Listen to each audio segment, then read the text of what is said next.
Basics की बात करें तो पिछले एपिसोड में हमने कहा था कि क्रिप्टो करेंसी एक वर्चुअल और डिजिटल करेंसी है और इसके सारे ट्रांजैक्शन एक पब्लिक लेजर पर रिकॉर्ड होते हैं और उस पब्लिक लेजर को कहा जाता है ब्लॉकचेन। शो का पहला सेगमेंट है, आइए समझते हैं, जिसमें आज हम समझेंगे कि ब्लॉकचेन क्या है।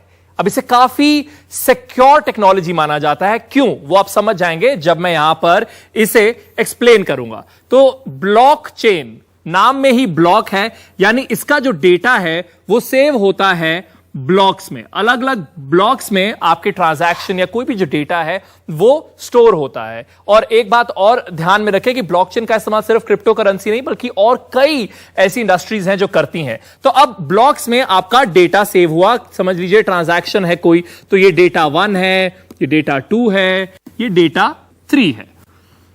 अब हर जो डेटा स्टोर हो रहा है उसके अगेंस्ट एक हैश इशू होता है।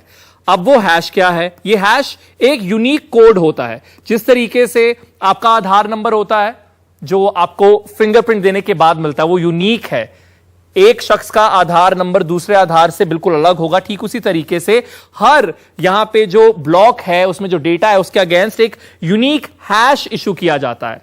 समझ लीजिए इसका हैश है 0011। लेकिन जब अगले ब्लॉक के डेटा के लिए हैश इशू होगा उसमें पिछले हैश का अंश भी होगा। जिस तरीके से 11 ये पिछले हैश से हमने लिया है, 22 ये सेकंड ब्लॉक का हैश है। अगले ब्लॉक पर जाए तो 2233। ये सिर्फ उदाहरण के तौर पर मैं ये चीजें यहां पे ड्रॉ कर रहा हूं। तो आप देख रहे हैं कि ये यहां जाता है, ये यहां जाता है, तो ये एक चेन बन जाती है। हर एक ब्लॉक दूसरे ब्लॉक पर निर्भर है, इसीलिए इसका नाम है ब्लॉकचेन। ब्लॉक्स हैं और चेन के जरिए लिंक्ड है। अब अगर कोई भी किसी ब्लॉक के साथ छेड़छाड़ करना चाहता है, समझ लीजिए मैं इसका हैश चेंज करने की कोशिश करता हूं, इसे 2 करने की कोशिश करता हूं, तो वो अगले जितने भी ब्लॉक्स हैं वो इनवैलिड हो जाएंगे। और ऐसे एक नहीं हजारों ब्लॉक्स होते हैं। कोई भी स्कैमर कितने ब्लॉक्स को चेंज कर लेगा। और वहीं नेटवर्क पर मौजूद जितने भी कंप्यूटर्स हैं, जितने भी नेटवर्क पर जितने भी सिस्टम्स हैं, उन पर इसकी कॉपी है। समझ लीजिए 10 या 100 जितने भी वो नेटवर्क पर कंप्यूटर्स हैं उन पर सब पर इसकी कॉपी है। तो फिर एक और लेयर आ जाती है कि कोई छेड़छाड़ इसके साथ कर ही नहीं सकता।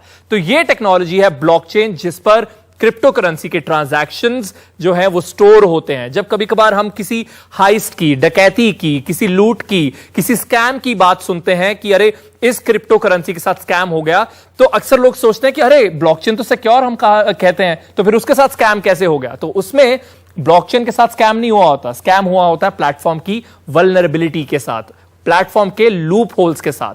ब्लॉकचेन अपने आप में ऐसी टेक्नोलॉजी है जिसे प्रैक्टिकली कॉम्प्रोमाइज होना एक तरह से इंपॉसिबल ही है। क्यों? क्योंकि जैसा मैंने कहा कि चेन बनी हुई है, आप किसी एक ब्लॉक के साथ छेड़छाड़ करके कुछ भी हासिल कर ही नहीं सकते। तो यह है ब्लॉकचेन।